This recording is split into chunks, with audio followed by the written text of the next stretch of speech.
Баршаңызға қайырлы күн. Сіздермен Ұлмекен. Бүгін өте пайдалы, дәмді, әрі тез дайын болатын, кез келген тамақпен керемет үйлесетін қырыққабатпен сәбізден салат дайындаймын. Видеоны соңына дейін қарап, каналға тіркеліп, қоңырауша белгісін басып қоюды ұмытпаңыз. Ең алдымен бізге осындай қырыққабат, сәбіз, сарымсақ және қалауыңыз бойынша аскөк керек болады. Сәбізді осылай корей үккішінен өткізіп дайындап аламыз.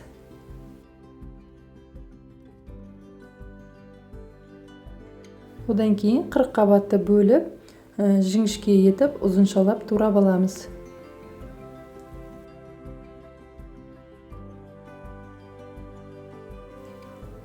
Енді сәбіздің үстіне ыдысымызға саламыз қырыққабатты. Оның үстіне жарты шай қасық тұз салып, барлығын жақсылап қолымызбен мыжып араластырамыз. Яғни біздің қырыққабатымыздың көлемі кішкене кішірейетін болады. Барлығы біркелкі болғанша араластырып аламыз. Одан кейін көкпияз салдым және укроп салдым. Ол да өз қалауыңыз бойынша кез келген өзіңізге ұнайтын аскөкті саласыз. Енді 2 түйір сарымсақты пресстен өткізіп қосамын. Менде мұнда сарымсақ кішкентай болғандықтан 2 данасын қостым. Егер сізде сарымсақ үлкен болса, 1 түйірі де жеткілікті.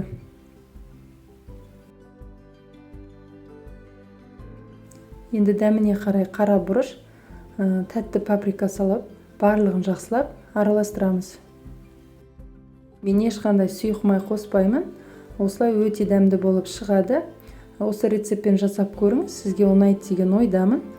Видеоны соңына дейін қарағаныңызға көп рахмет.